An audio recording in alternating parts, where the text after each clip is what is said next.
Welcome to this week's edition of World Crisis Radio. This is your host, Webster Tarpley, speaking to you from Washington, D.C. And this week, I believe we can offer what amounts to a world exclusive, the kind of analysis that we try to deliver. I think we can deliver some today. And it revolves around the great questions of war and peace, specifically Syria, the Assad government, once again threatened by warmonger elements here in the United States, in particular by those bankrupt and stupid parts of the intelligence community who were so focused on their hatred for Assad that they neglected other more serious threats coming from this attempted Tamerlane operation, right? Timur Lang. You can read Christopher Marlowe's version of Tamerlane the Great, how a very small force can, under conditions of social breakdown, become a real threat. Anyway, those bunglers are still at it. Here's what it comes down to. We warned you that Republicans are warmongers. Republicans are warmongers. There are no significant exceptions because they're all appealing to the same warmonger, bigoted, racist base. That includes Little Rand Paul.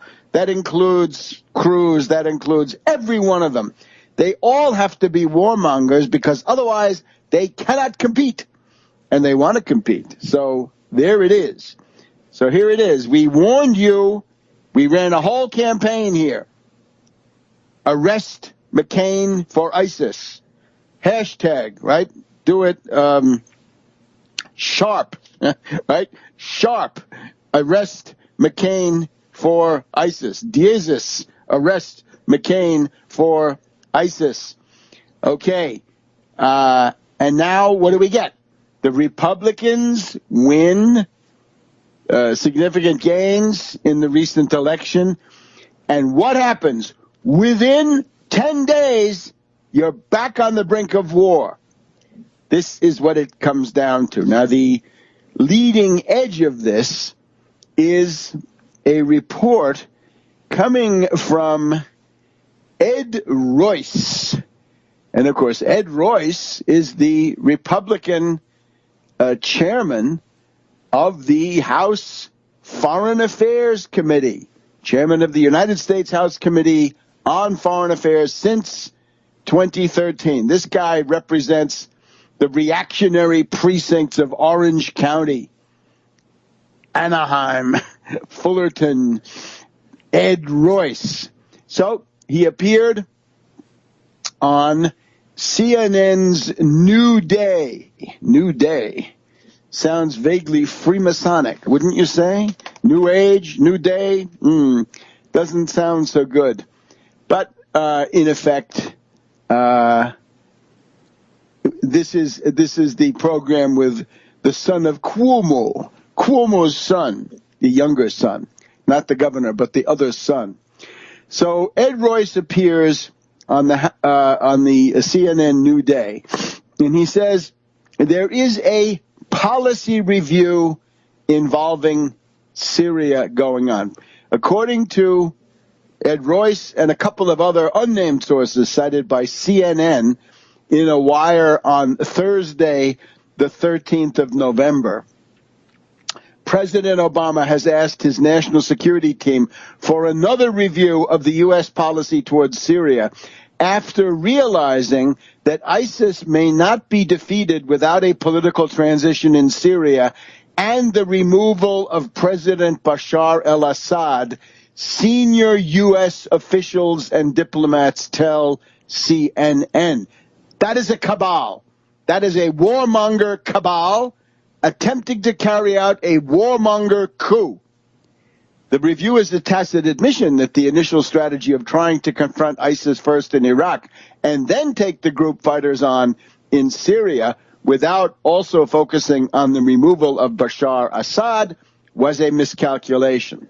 This all from unnamed sources. Then we get to the heart of the matter. Representative Ed Royce, chairman of House Foreign Affairs, said Thursday morning on CNN's New Day that he had also heard that the White House was shifting its strategy in part because Turkey and other Gulf states, which are hosting refugees from Syria, were pushing for the removal of Assad. Now look at this situation. Obama was in the Far East, still is in the Far East, right? Going from the APEC meeting in Beijing with President Xi of China, with Putin, going on then to Burma, Myanmar, for a meeting of ASEAN, Association of Southeast Asian Nations, and currently on his way to Australia for the G20 in Brisbane, Australia. He's traveling, as far as I can see, with Susan Rice. Kerry, warmonger Kerry, skull and bones Kerry, is traveling in the Middle East. And indeed, there was this big thing yesterday, I guess it was, on the Thursday of this week, that Kerry was meeting in Amman, Jordan, with King Abdullah of Jordan and Bibi Netanyahu, who I'm sure he brought his BB gun since he's Bibi. So that's not a very promising group either. I'm afraid Jordan has degenerated into a kind of a satellite of the Mossad. Not much more to be said about that. But we're left then with this idea that there's not just a policy review, but a policy review with a very definite angle. Time to bomb Assad. That's what they call a policy review. Force through such a policy review. Now, fortunately, this has then been denied. And this was also a couple of hours later. Looks like it was about 11 o'clock in the morning on Thursday, the 13th of November. Here we have Ben Rhodes. We've crossed swords with this character in the past. Deputy National Security Advisor. So Susan Rice's right-hand man. And he's traveling with the president. Maybe Susan Rice is actually back in the White House. I have to track down some of these things. However, he says the Obama administration is not formally reviewing Syria policy. So here's what we then get, not just Ben Rhodes saying this stuff, but a senior administration official had told the network the following, quote, developments on the ground have caused the national security team to collectively conclude that we may not have time for Iraq first. This official goes on to say, in an ideal world, you will drive ISIL out of Iraq and pivot to Syria. But if by then the moderate opposition in Syria has been smacked and ISIL is still there, that doesn't help. So, and once again, the report about the policy review suggested that the U.S. could implement a no-fly zone against Assad's forces, or accelerate and expand the train and equip program. But Rhodes says no. Back in a minute on World Crisis Radio. Welcome back to World Crisis Radio. And we've got a scoop. I think we're the only analytical operation that has figured this out. I'd like to thank my good friend JC of the Proletariat, also famous on Twitter under various screen names. JC of the Proletariat helped figure this out. So remember now, we've got all of these leaks going to CNN, not just to CNN, but to Elise Labat. Elise Labat. We hear Elise Labat from time to time on National Public Radio Friday morning, Diane Rehm Show, International Policy Review. She seems to be a creature at the State Department attached opportunistically to Madame Clinton and now to Skull and Bones Kerry. So we've had this senior administration official saying, who knows who this is, Kerry or Royce, I would guess. We may not have time for Iraq first. Now, the issue is a no-fly zone against Assad's forces. Well, that's a huge air campaign against Syria. This is, of course, what Erdogan of Turkey and his sidekick Davutoglu have been demanding. And the answer to that is no, 1,000 times no. Rhodes then, asked what is the real story, says senior advisors have indeed been looking, and I'm quoting, looking at what the relationship is between the actions we're taking against ISIL and the political transition. But then it's much softer on Assad. Ben Rhodes, deputy to Royce, says he would not rule out, quote, he would not rule out the prospect that you could defeat ISIL absent a political transition within Syria. In other words, it's perfectly feasible to defeat ISIL without overthrowing Assad. Rhodes says there have been regular meetings. We're aware of about 4 in the week of the elections, the previous week, first weekend in November. Rhodes acknowledged that there have been regular meetings with the president where Obama has joined in with his national security team on the issue. Rhodes says, clearly no one is satisfied with the situation in Syria as it stands. We haven't been happy with that. We're always going to be taking a hard look at what more we can do to effectively degrade and ultimately destroy ISIL and then have a transition to a stable Syria. Okay, certain degree of double talk. Rhodes, of course, designed the television coup against Assad in the summer of 2012, July 2012, attempted decapitation of the regime of Assad.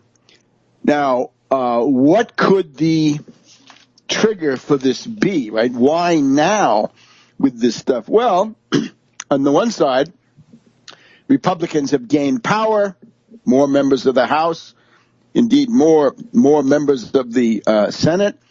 Can we look at Royce and say he's a satellite of McCain and Lindsey Graham and the Amigos and Kelly Ayat, that clique, warmonger clique? Quite possible. The other thing, though, is have we reached the threshold of effectiveness in the U.S. bombing of ISIS and similar terrorist groups, right? Enemies of civilization, all the way, nothing to be done but the use of force. Very sorry. This is the way it is.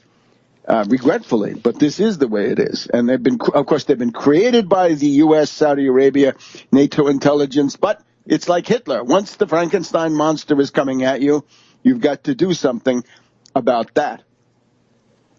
Now, I'm going to just try to mix in two elements here. You remember that Kerry has a track record. Kerry's track record is that if we go back to June of 2013, Kerry was demanding an immediate attack on the forces of Assad. Remember this? And interestingly, it was occasioned by a development on the ground. The fall of Qusair, the city of Qusair, near the corner of Syria that faces Lebanon, key pathway for logistical deliveries and so forth by the various corrupt pro-Western political elements in Syria. We don't need to go into who they were. But the idea was that probably the biggest single military turning point of the entire Syrian civil war is when the Assad forces, backed up by Hezbollah, took over Qusair and kicked out the various terrorists at that point, different mix of organizations. But that was the idea. Within a couple of days, Kerry was demanding the bombing. And you'll remember, we focused on this quite a bit when it happened. There was a clash then between Kerry and General Dempsey.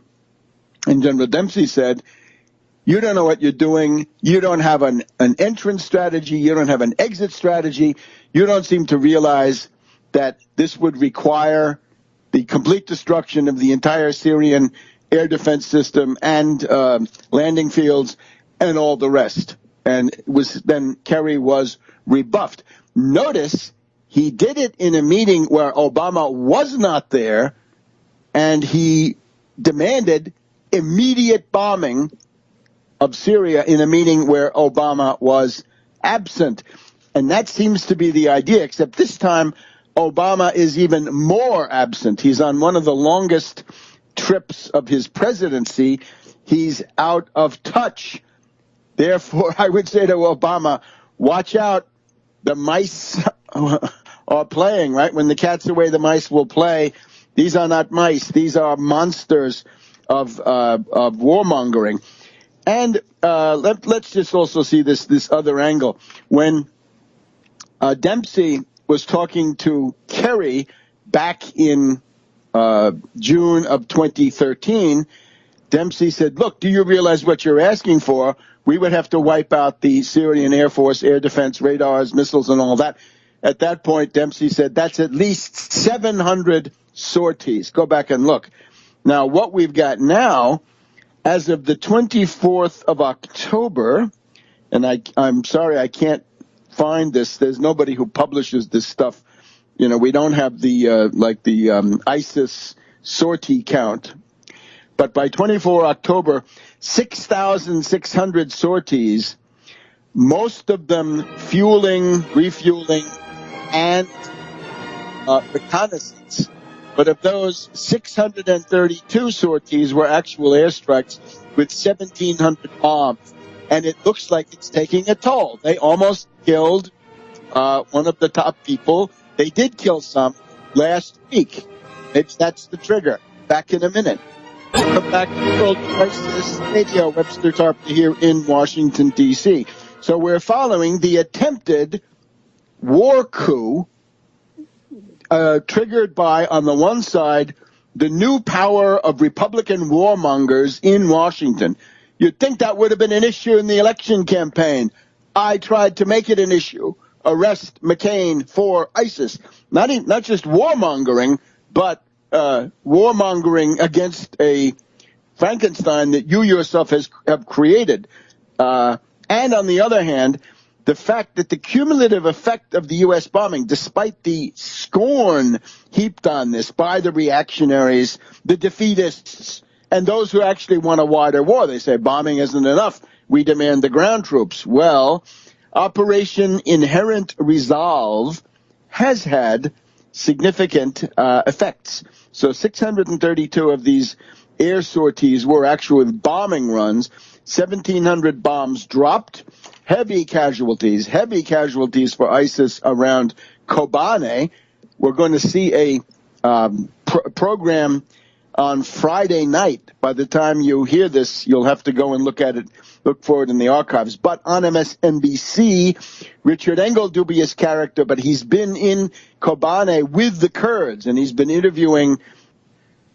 So Engel will by now have said what he's going to say, and it's going to be interesting, because if he plays up the bravery of the Kurds against ISIS, that ISIS can be defeated, can be killed, then maybe some wind is blowing, right? Different factions choosing sides on this attempted war coup, I would guess by Kerry, McCain, and their various cohorts. But now, let's look at some of the answers. There was testimony on Capitol Hill yesterday, and here the usual team, Hagel and General Dempsey.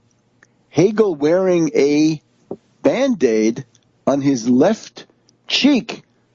Did somebody slug him? Did Susan Rice come at him with a stiletto? I don't know. But this is a very interesting clarification. According to this, Defense Secretary Chuck Hagel shot down reports that the Obama administration is considering a change of targets in its fight against the Islamic State. And this you can get on Al Monitor, the Middle East source. So he is asked by Jackie Spire, Democrat of California.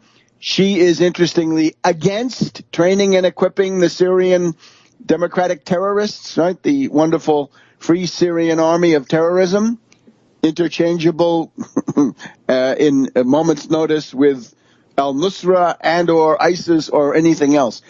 Hagel says, Assad is part of the equation, of course, but just alone dealing with Assad where we are now, that's not going to put ISIS, the Islamic State, back into the box.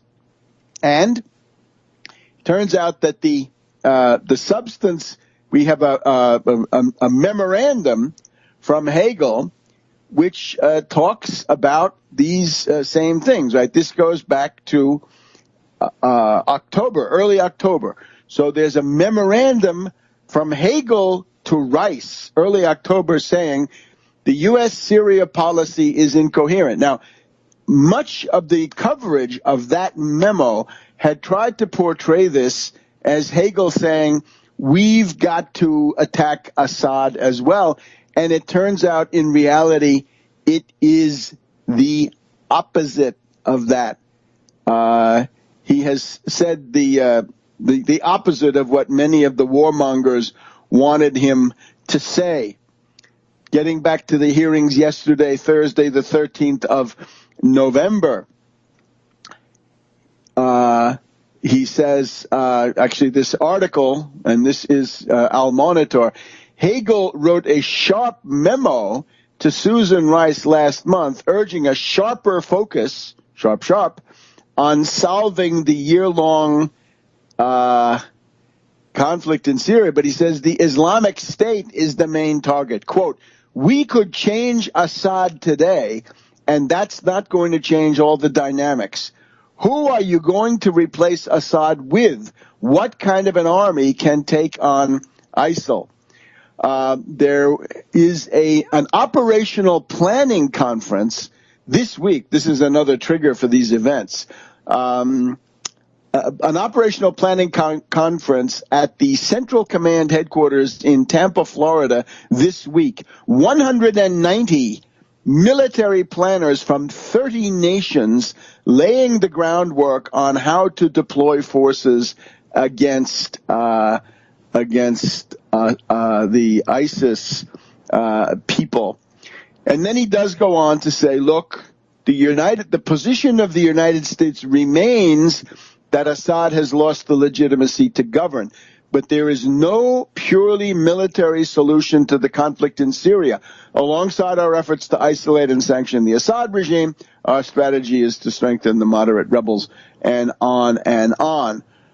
All right, so this is extremely interesting. And let's think about what we might compare this to. Well, there is the famous moment in March 1999, the wounded Clinton, having just escaped conviction after being impeached, was skeptical about, as we reported it at the time, skeptical about bombing Serbia. But Al Gore gave the order while the Russian Prime Minister Primakov was flying across the Atlantic. He turned back when he got that news, and the possibility of a negotiated solution was out the window. It could have been had then as it was had later. That's one.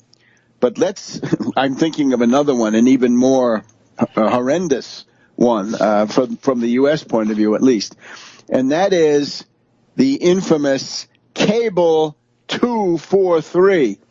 This is the cable that was issued by Averell Harriman, also of Skull and Bones, Kerry, Skull and Bones, Averell Harriman.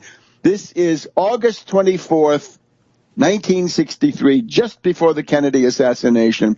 And it is a cable that was written principally by W. Averell Harriman, Roger Hilsman, and Michael Forrestal, a stooge of this faction, right, having this family heritage.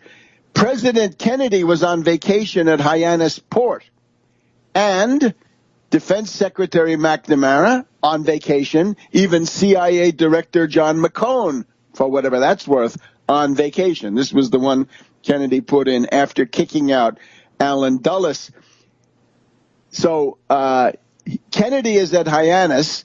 Forrestal calls and says, we want to put out a cable, in effect, encouraging the military in South Vietnam to have a coup, right? To overthrow President Diem, kill him, kill his brother, and set up a military dictatorship. Kennedy says to Forrestal, speaking for Harriman, wait until Monday. We'll get everybody back to Washington. But Forrestal says Harriman wants to get the cable out right away. Kennedy then said, get it cleared by somebody else. Harriman and Hilsman recruit other State Department officials. They send it out.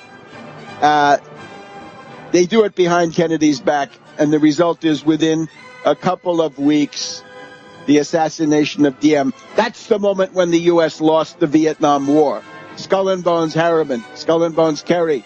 Beware. Back in a minute. Welcome back to World Crisis Radio. We've reviewed and we will continue to review the tremendous success of the Tax Wall Street Party and Tax Wall Street United Front Against Austerity inspired candidates. If you find that a national destiny appeals to you, don't hesitate to get in touch with me directly. Go to tarpley.net. You should be going there anyway every day to catch up with all sorts of things. You can follow the Twitter from there. But in particular, go to the Speakers Bureau feature. And there's a contact device in there, right? You can contact me, send it on in. It goes direct to me. And if you're interested in running for office, you want to volunteer for other supporting other candidates, you want to be a campaign manager, you want to be a media director, whatever you want to be, this is all purely volunteer. This is to promote the survival of the United States and the world. The American people have an inherent right to live and survive. We're interested in putting that into action. So let me know what you're thinking. And we also want you to, we're going to be talking quite a bit about our pro-Pinkney mobilization, right? We're trying to help Reverend Edward Pinkney, our good friend from Benton Harbor, Michigan, indeed from Michigan in general, internationally recognized spokesperson, avoid the monstrosity of being buried alive in a life sentence. Now, the resentment of the bunglers in the intelligence community is intense. The New York Times on the 29th of September noted that the Syria hands, the specialists in the area, many of them neocons, were so fixated on their hatred of Assad that they ignored ISIS. They let this thing come out of nowhere.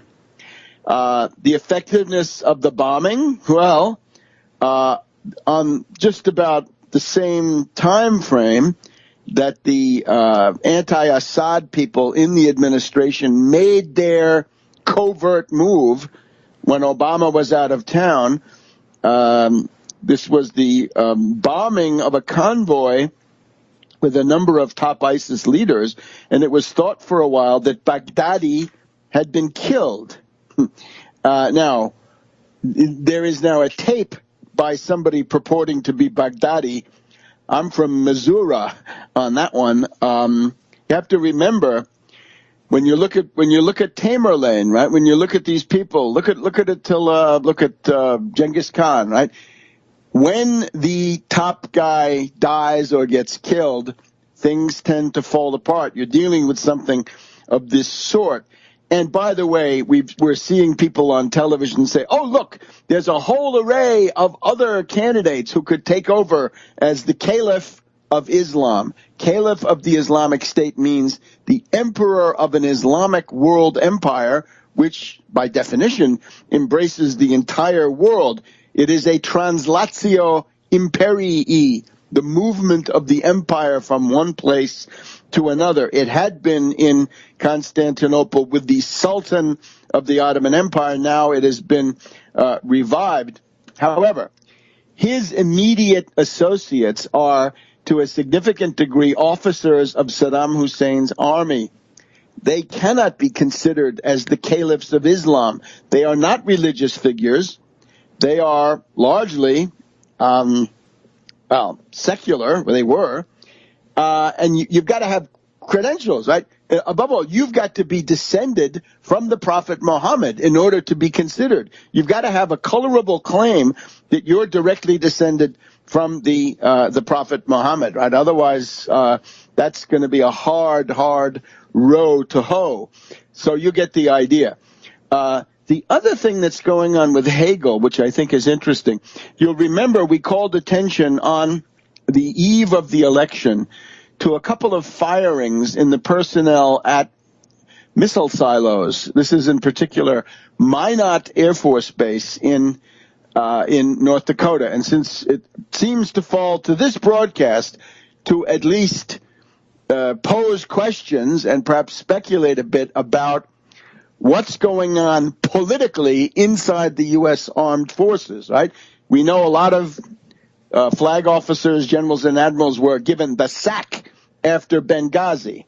Was that a 7 days in May operation? We know that in August of September 2007, we had the rogue B-52 going from Minot, North Dakota to Barksdale, Louisiana with nuclear weapons on the way to the Middle East at the same time that the Israelis bombed something inside Syria. And we know that Cheney had been arguing unsuccessfully, as it turned out, in the internal councils of the Mad Dog Bush the Younger administration to attack Syria. He tells us that in one of his biographies, I guess, biographical writings. So the nuclear review by Hagel, it is being marketed as this kind of stuff, right? Remember the $500 toilet seats, right? When you want to get people's attention, I think it's a diversion. We're told that there's one wrench for 450 ground-based ICBMs in the U.S. arsenal. Largely, they're in Minot, North Dakota, and surrounding areas. Now, that's going to get everybody's attention. But what's going on in the background? Think about that movie, right? White House Down, and the guy wants to launch nuclear attack, right? You launch a nuclear attack, you can get the U.S. into a war. And you'll remember that one of the features of 9/11 was an exercise that involved a bad rogue insider trying to launch nuclear missiles at somebody, and that would have led to war there too. So we've also got stories of a general uprising in the Middle East. The contacts made by ISIS with the terrorists who have been plaguing the northern Sinai Peninsula. That's one example. You've got any number of groups that have announced that they're gravitating towards ISIS, right? Is there an attempt to overthrow some of the remaining governments, Syria, but also then maybe to create one of these Tamerlane horde operations and launch that against who? Iran, against Russia through Chechnya, things like this have to be seen. We also have the hyping, and perhaps this is factional also, of the United Arab Emirates. The Washington Post on Sunday discovered a love affair with the Emiratis, a quiet, potent ally to the U.S. American generals called the UAE Little Sparta for its ability and willingness to fight.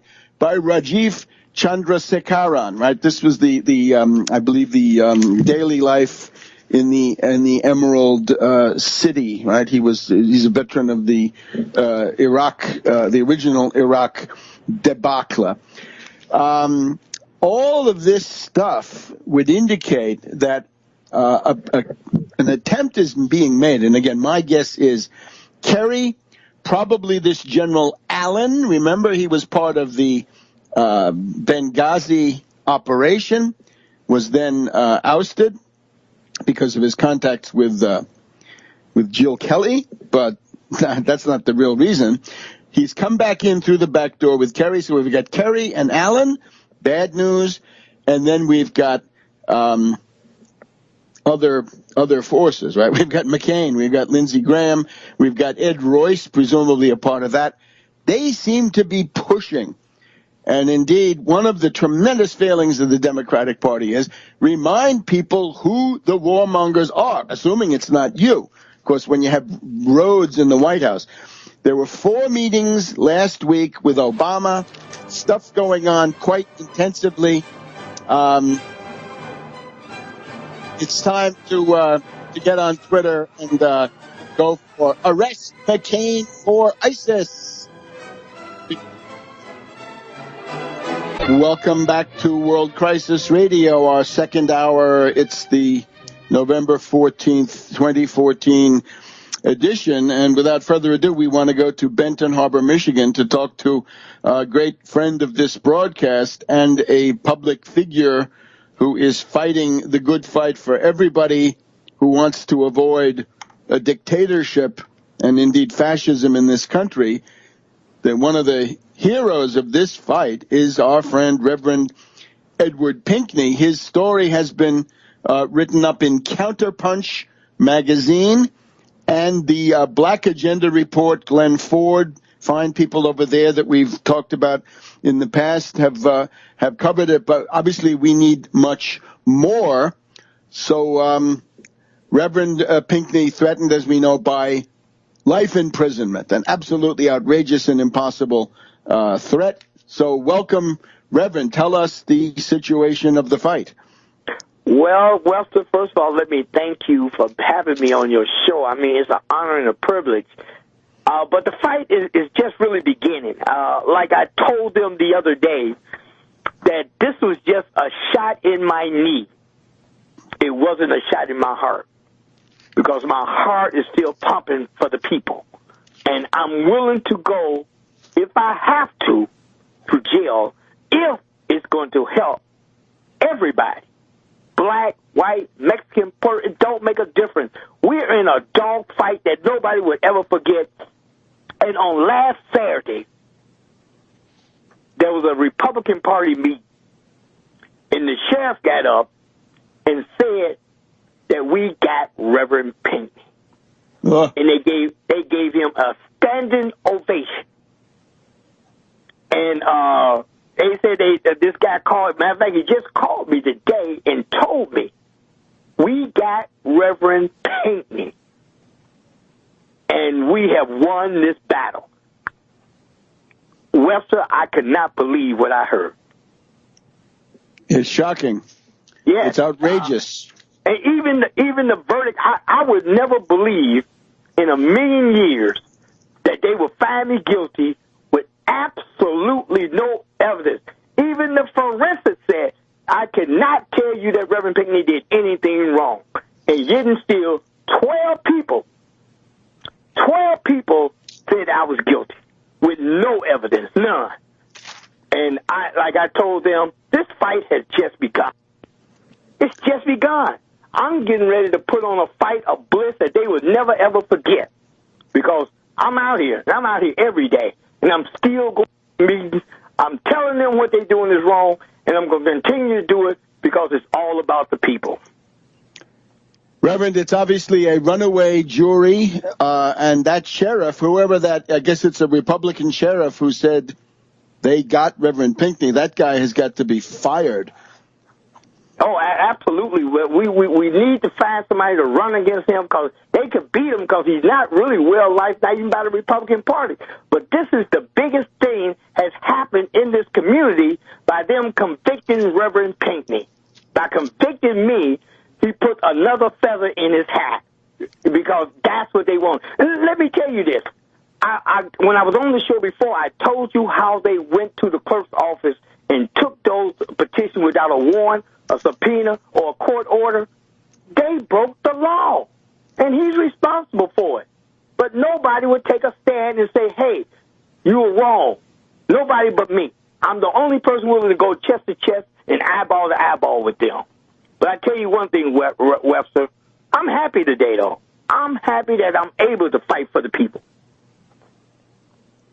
Reverend, we think it's very important to mobilize the OSCE apparatus. You remember back in the 70s, there was this conference in Helsinki, Finland, which made human rights a obligation of all the signatories. U.S. signed it, Russia, everybody in Europe. Right now, your case, I think, falls under the OSCE guidelines, and there are monitors, there are watchdogs. Every foreign ministry has this, and what we're working towards is having the foreign ministers of the principal European countries and any country we can get to convoke, to summon the U.S. ambassador and saying we demand explanations about this outrageous human rights violation. Similarly, the ambassadors of those countries here in Washington go to the State Department. They ask to be received there and make the same demand. What's with Reverend Pinkney? That's a huge human rights case. How dare you, hypocrites and racists here, come forward and say, something's not right in Russia or some other place, right? When you've got this terrible criminal violation, as you've just said, taking place in Michigan. And, you know, that would be tremendous because somebody has to step to the plate and tell these people that what they're doing is wrong. See, and they act like I said, the sheriff gets up in the meeting and said, we got Reverend Pinkney. We got him. And when they give him a standing ovation, what kind of just with no evidence, what kind of situation is that for the United States to go around spreading anything about being good for the whole world? You know, they always got their nose stuck in somebody else's business. And here you got so many problems here that it's not even safe to walk the streets around here. Absolutely. Reverend, repeat now how people can help you, where they can, and where journalists and other people of goodwill can contact you and so forth. Very good. You can go to bhbanco.org. That's bhbanco.org. You can call me at 269-925-0001. That's 269-925-0001. Or you can mail me a check. We need $20,000 to fight these people. If I don't have the resources, they just going to run over me. So I know there's people out there who has resources. I'm asking you to help right now because I need your help. I can't beat these people down with what I have. The resources I have, I can't beat them down. But we can do it together. And you can go to bhbanco.org, or you can call me at 269-925-0001, or mail a check to Banco, 1940 Union Avenue, Benton Harbor, Michigan, 49022. And we're going to win this battle. I mean, this is a lifetime battle. This is not just something that's going to end now, and we're going to win. And I'm saying this, and I'm saying it we're winning right now, because right now they're talking about Senate violating my human rights. So we can do it together and fight together.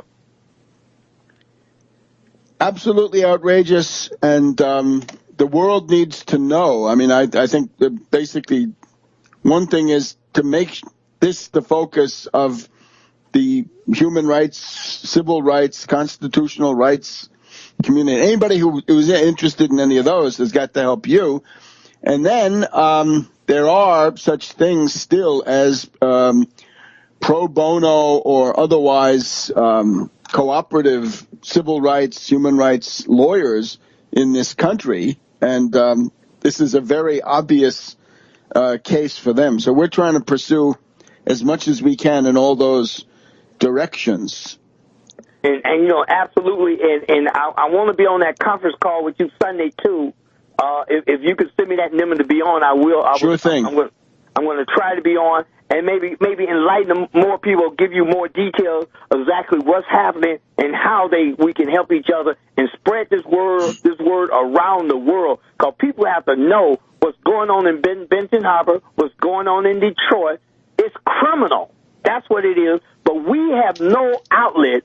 We can't go to the FBI. They're not going to listen. We can't go to the state government. They're not going to listen. We can't go our own government. They're not going to listen. Nobody's going to listen unless the people take a stand. All right, Reverend. We know you're going to keep fighting, and we're going to do whatever we can for you. And there's certainly Counterpunch and the Black Agenda Report that gets the ball rolling. I'm hoping that a rather well-known broadcaster is going to get in touch with you in the next couple of days, and we're going to try to set up a number of contacts. So we'll see you next week, and more power to you. And we'll be back on World Crisis Radio. Welcome back to World Crisis Radio. Webster Tarpley still here in Washington, D.C. It's the 14th of November in the afternoon. Now, having just heard from Reverend Pinkney and some of these shocking things that are going on, but also a growing awareness and publicity, let us now go to Daniela Walls. She is, as you know from previous broadcasts, the president of the Tax Wall Street Party. And Daniela, what I think we probably ought to do is just a quick overview, sort of your take on the success of the Tax Wall Street Party in the recent elections, and then on to some more ideas about how to help Reverend Pinkney, which is also to help all of us who want to live in a government of laws rather than a reign of terror. Hello, Webster. Sure. Let me get into what we've done so far and then get into how the party is mobilizing for Reverend Pinkney. So we can start by what we've learned so far. And the big thing I guess we've learned is that the program works. The program has mass traction. We say that we have mass traction economic demands, and we do. I can see it. I could see it both on the ground in Nebraska and in Napa and in New York. When I spoke to people, sometimes people were too busy to stop, but every time they did stop and gave me a minute, the response was unanimous. I saw it firsthand on the streets from rural Nebraska, New York to Napa. California, the program is a winner. The average person on the street, I found, couldn't care less about campaign finance reform, radical environmentalism, or even, reproductive rights and guns, all the stuff that the media wants us to believe. They want a few things. They want a good job, a better standard of living, a secure retirement, a better future for their kids, including they especially want their kids to go to college, and they're happy to put everything else on the back burner for these goals. So this last year with the campaigns, we had to improvise everything. I'm really proud of what we learned. We learned how to run candidates for federal office. That's a big accomplishment. We're super proud of what we accomplished. We now understand the legal requirements to run for office, how to get on a ballot, how to train petitioners. We know how to get press. We know how to market a campaign with some of these processes. In our first year, we did this, and we did some of these things, Webster, better than mainstream Democrats in the GOP. For example, our websites and our printed material was quantitatively far superior. So right now the party is experiencing a sort of, if you build it, they will come. Candidates are coming forward from all of our 50 states. I have a map on the wall in my house now that I'm pinning names to there.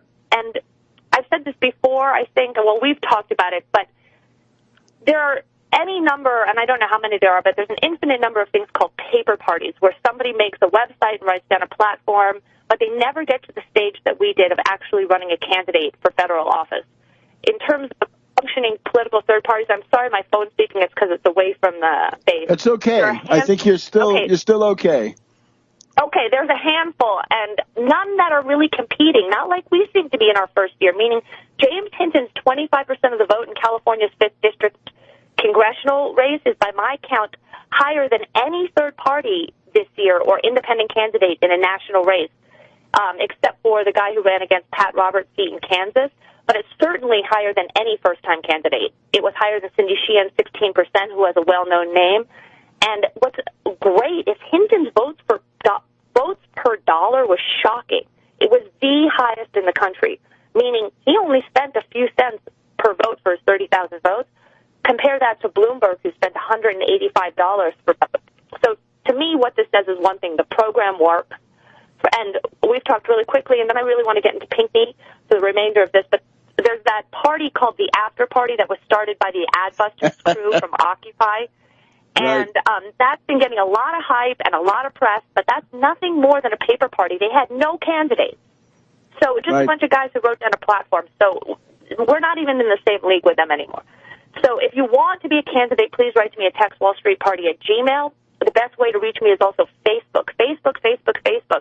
Facebook.com/Daniela G. Walls, Daniela G. Walls. Also write to Webster. Is that okay, Webster? Would you like to give out your... Yeah, sure. I explained that if you prefer to communicate via the Internet, go to tarpley.net, and there's a speakers bureau. You go in there. There's a contact feature. You can send something directly to me. So whichever way you do it, we're gonna try to contact you as fast as we can. Please be patient, obviously, because the demand is great. And please put in the subject line, attention, all caps, candidate, your name, and your state. I am a candidate, all caps, attention. So if you don't get an immediate response, just keep knocking again until you do. Don't take it personally. It's just because we're focusing right now our energy for the next month on Reverend Pinkney. So Reverend Pinkney, I don't know if he let you know that his sentencing is December 15th. And Pinkney is the decisive struggle of our time. I've had to steer all of our volunteers in the party and all of our state affiliates toward helping Pinkney now, also all of our international affiliates this month, because it's a real emergency. We have 2 years for campaigning. This does not mean we are ignoring you. You are in my heart. I just have to re-steer this toward Pinkney. So this month, over the holidays, it's going to have to be all Pinkney. I've told all the new candidates, managers, activists, that, like we said, the candidates have 2 years, but Pinkney could go to jail after this 1 month. So 1 month. That's it. Yeah. Yes, we have 1 month. That's it. So we have the Tax Wall Street, and I know you love this, Webster, that we have all these international affiliates forming, and they're coalescing in different European countries. So if you are in another country and you are interested in communicating, again, contact us. Again, until we respond. And please contact Tarpley especially, because he wants to talk to our international affiliates. But right now, all of the international affiliates we have are going to their foreign ministries in their countries, and they are having them, as you call it, convoke, which means to call in, summon their U.S. ambassadors and say, we demand explanations from you about this outrageous human rights violation. Many people would say that the most effective organization is on the ground in Benton Harbor, and we would say that that is wrong. The most effective organization is not local, it's worldwide. This needs to be done right now. If you are in a foreign country, go to your foreign ministry and get the American ambassadors involved and also use the OSCE. Google the OSCE. It stands for the Office of Security and Cooperation in Europe. Go to your foreign ministry, contact your American ambassador, and go to the OSCE Human Rights Division. If you would like to ask me for more instructions on how to do this from a foreign country, please contact Webster Tarpley through the Speakers Bureau or contact me and write in all caps, I'd like to, Reverend Pinkney, help from your respective country and your name. And we will get back. That will take first priority for the next month. And so that's where I'm at right now. Just contact us, and the attention's going to be on Pinkney. Excellent. Can get more into what we've learned. I'm afraid the music is telling us that our time is up. Thank you, Daniela. @gmail. Thank you. Bye-bye. We'll see you soon in the near future. Probably weekly reports on the Pinkney mobilization. Back in a minute on World Crisis Radio. Welcome back to World Crisis Radio. Now, we've got to speed it up. We've got quite a bit to cover and only 2 segments left. Here's our situation now. One additional element to add to this Republican Kerry Skull and Bones war coup. That is this question of who is the U.S. bombing. You remember on Friday, November 7th, 1 week ago, Washington Post front page above the fold, Syrian rebels reject report on airstrikes. And you'll recall in that one we had Charles Lister of the Brookings Institution Doha Center in Qatar saying that this was a huge turning point. The U.S. had bombed Nusra in addition to ISIS, and they reported all kinds of rage among various terrorist circles. And this guy then raving, quote, the U.S. may now have lost Syria, says this guy Lister in his Twitter account. We also have a look at the CBS News is maybe clearer. CBS News on November 6th, U.S. bombs ISIS foes in Syria. And the idea is that the U.S. is bombing the al-Qaeda branch in Syria. That means Nusra, and a huge brouhaha. Some guy saying, we're tired of people saying they're coming to help us and then they kill us because he's a terrorist fighting against Assad. He expects the U.S. to help. Maybe he was promised that by Walnuts McCain. You get the idea. So there's another factor, right, saying essentially the pro-terrorist people saying, you know, we've got to get in there and save our terrorist assets, our secret army. Otherwise, who knows what happens after that. All right. Now, a lot of high-level diplomacy. Okay, we've just had the various leaders, right, meaning Putin, President Xi, Obama in Beijing. They then go on to the, that was APEC. Then they go on to ASEAN in Burma, and then the G20. The word is that the hosts, Australia, in a very monstrous exercise in lack of hospitality, that they're going to stage some kind of an incident against Putin. I'm afraid the Australian Prime Minister Tony Abbott is a fool. He said he wants to shirt front Putin. How dare you? Move the G20 to Geneva or someplace where they can guarantee a decent atmosphere. You cannot have negotiations under those circumstances. Of course, a lot of hysteria that Russian warships can indeed sail all the way to Australia. Defense Minister Shoigu warning that it's necessary for Russia to conduct various kinds of reconnaissance operations in the Caribbean, the Gulf of Mexico, and so forth. Those are those bear bombers that come up over the Kola Peninsula and above Scandinavia, and they fly down the eastern coast of the United States in international airspace and then land in Cuba or someplace like this. Not so surprising. Cameron opening his yap, getting into the act, right? Perfide Albion, he says, the weaker Russia gets, the more assertive you are. Interesting, as we had hoped, when it comes to the European Union specifically, right? They have the monthly meetings of the prime ministers.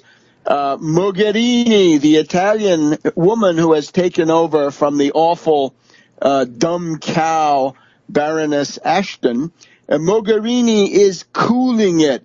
She's pro-Russian and she is blocking the various nasty things that some people, especially the British, Perfide Albion, are pushing. So this is panning out. Unfortunately, the government she left behind, the Renzi government, looking not so good. Putin, at the eve of this G20, saying, look, the G20 resolutions are not binding. They had promised to do things in the past that they didn't do, and sanctions, of course, hurt everybody. Russian media also points out, you remember this phantom submarine that the Swedish military said that they had found, this called up, of course, the memories of whiskey on the rocks back in the 1980s when a submarine really did run aground. There's also and so it turns out there probably was nothing there. This was all manufactured out of thin air. What a shame for Sweden. I thought you were supposed to be neutral. And then the Mistral, these amphibious assault ships built by France and sold to Russia. If the French don't deliver them, of course, then their reputation goes to hell. Who can trust such people? So all of that happening. Now, concerning the Middle East, the 24th of November is supposed to be the date at which the nuclear negotiations between the Permanent Five plus one Germany comes to a conclusion. A lot of people speculating it may simply be prolonged. We here absolutely support a U.S.-Iran or Perm 5 plus 1 nuclear deal with Iran. The name of the game here is war avoidance. And the demands, I think, are they're clearly unacceptable. You cannot tell a country you have to remain underdeveloped so that we keep you at least 1 year to nuclear breakout. It essentially means you can't get modern nuclear technology. You can't get any kind of modern technology. The Israeli position is that Iran must not be allowed to be a threshold state. Well, if that goes for Iran, does it go for Egypt too? Does it go for Turkey too? I think this is absolutely absurd. It is selective and vindictive, and it's going nowhere because Russia has now announced that they will be building a total of 8 nuclear reactors, quite possibly, starting with 2 and then most likely 6 more over time. And I would just point this out. In terms of economic development, what's behind the scenes at that G20, there is a demand from the less developed countries for $1 trillion of infrastructure investment. That's good. The only way you're going to get that at a decent rate, close to zero, since there's clearly an asset which can serve as collateral, the only way you're going to get that is if it's done by nationalizing the central banks. A revived export-import bank could also play a big role, but here you're going to have some kind of an international authority. Please look at Surviving the Cataclysm, where I write about the multilateral development bank, the true replacement of the International Monetary Fund. Of course, now that we have the BRICS Bank, why does the BRICS Bank not step in? Unfortunately, they don't have the trillion. But between the U.S., Japan, and the West, you could get to $1 trillion. The other one is the International Energy Agency has announced their study that between 2015 and 2040, about 200 aging nuclear reactors have got to be decommissioned, shut down, and dismantled.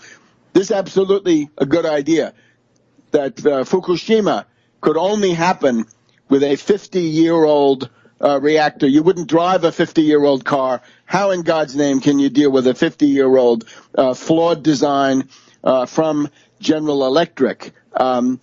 44% of these reactors are in the European Union, 16% the U.S., 12% Japan. So there's investment of about $100 billion just to decommission these reactors. They've then got to be replaced by what? By high-temperature, fourth-generation, pebble-bed nuclear reactors of the most modern type. And we'll catch up on that in just a second here on World Crisis Radio. Welcome back to World Crisis Radio. So we're just going through the tremendous energy needs of the world in terms of modern energy. We've got another solar cell and or windmill company which is collapsing. But on the other side of the ledger, China is building nuclear reactors. India is building nuclear reactors. Russia is building nuclear reactors for Iran. South Korea, ROK, building nuclear reactors. The British Perfide Albion is building nuclear reactors. United Arab Emirates, always a favorite at the Washington Post. Belarus, and so forth. 65 countries that don't have nuclear reactors are actively considering building them, and probably 12 to 15 are very far along the road of deciding to build. There's the future. You cut yourself off from that, and you're essentially anthropological research material. And that's not something you want to be. If you want to be a modern state, you better have the full nuclear cycle, as the Iranians and others have understood. And what if you're a left liberal mushhead here in the United States? You're going to go to the Iranians and say, my imperialist government and the Israelis are right. You shouldn't have any nuclear capabilities. It's absolutely ridiculous. Now, therefore, Obama's deal, this is a marché des dupes, a market of dupes, where the Chinese are duping Obama. Oh, my God. This was set up by Royce, we're told. The German ambassador here is yelling, bravo, chapeau, for Royce and company. And look at this obviously ridiculous, right? The premise is ridiculous in the sense that, given the medieval warm period, there is very powerful reason to think that this is not man-made, that it's caused by solar activity, the various maxima and minima of the sunspot cycle and related aspects of solar activity. That's the explanation that appears to me to be most plausible. But now we're told the U.S. has to cut 28% off the 2005 level by 2025. So minus 28% by the U.S. All that has to be done by 2025. And China doesn't have to do anything until 2030 when they have to peak. From that point, they have to go down, but we're not told what. This is what in Central European diplomatic parlance you would call die Vorleistungen, and they're ridiculous. It's a market of dupes. You're going to be left high and dry. It's ridiculous. And, of course, China would have good reason to proceed anyway to replace those coal-fired plants, but they are continuing. Perhaps in a more peaceful world, it would be possible to solve that. But this is obviously a piece of nonsense. Now, Obama, the domestic politics of the U.S., in addition to the attempted Republican and Kerry war coup, call it the McCain-Kerry coup, immigration. Yes, Obama should indeed sign powerful executive orders. Stop deportations. One of the criteria in the old Helsinki, 1975, that we've been talking about, is family unification, Familienzusammenführung und menschliche Erleichterungen. At that time it was im geteilten Deutschland.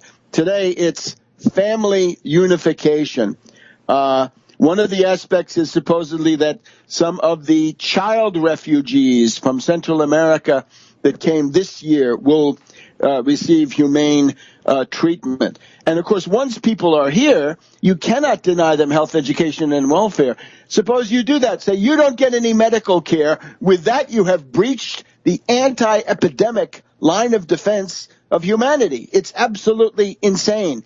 Is there no end to the vindictiveness and stupidity of the Republican base, terrified though they are and all that? I'm sorry, it's still no good. Now, the one thing I would object to is the visa that allows the technocrat to come here and get special treatment. There's plenty of unemployment, and people here need to be trained. But this is what Obama should have been doing before. You make the executive order public, you will then see convulsions, actually using a word from the 1950s, conniptions. The conniption fits of the Republicans will then occur. You can split the Republicans, you can split the corporate and country club against the gutter snipe and the Tea Party branch of this thing. You can also split the Republicans from their own money bags, because the money bags obviously want to use immigrant labor to undercut the existence of unions. And now here's my trifecta. You want to make this work, you have to make it work. You need a labor force. You want to compete with China? Well, again, you better learn some Spanish. Otherwise, you'll be taking orders in Chinese. Those are the alternatives. Unfortunately, these aging white reactionaries are not prolific enough to keep things going. Maybe they should have thought of that. But there we are. But the trifecta, in order to supplement anything that Obama's likely to think of, we demand a $15 minimum wage across the board. We want a 15% protective tariff, 15-15, and we want to repeal the Taft-Hartley Act so that unions can be readily formed even in southern states and places of this type. So the idea is, yes, indeed, Obama, set up a confrontation with the Republicans, lead them through prepared fields of political fire, and decimate them. Destroy the Republican Party in place. If Obama had been doing that starting in the, let's say, November, December 2012 period, the Republican Party could already be on its way to destruction instead of presiding over this kind of situation.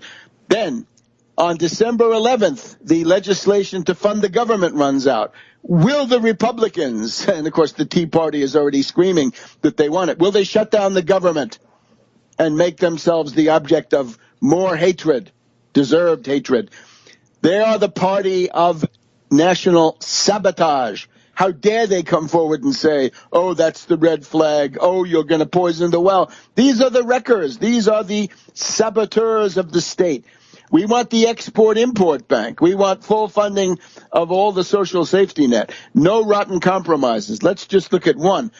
We are told now that the Supreme Court is about to go back to Obamacare and try to use a typo to get rid of it. I warned you, the permanent austerity dictatorship is coming. The Supremes, the Rats Cabal, Roberts, Alito, Thomas, and Scalia are a key part. And in that text, we're told that it depends on this, quote, exchanges established by the state. Well, the state, the state can mean one thing in the U.S., right? The individual states, New York and California and so forth.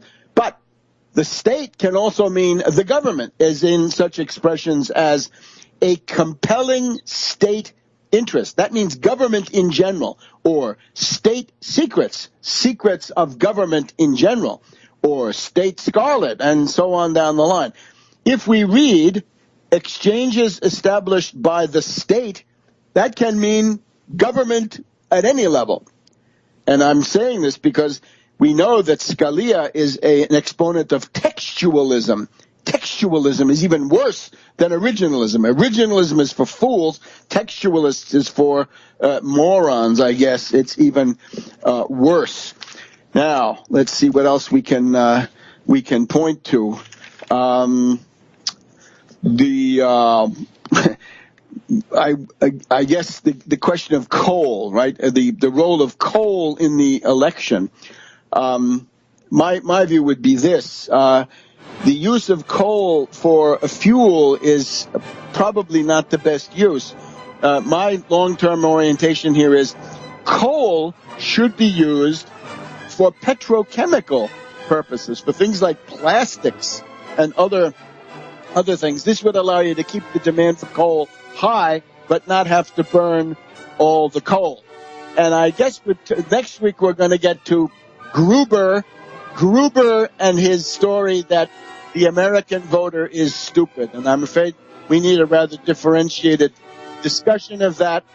Remember that I'm at tarpley.net in the Speakers Bureau feature. Go in there, talk to me, campaign managers, candidates, supporters of any kind. Do what you can for Pinkney, and we will see you next week on World Crisis Radio.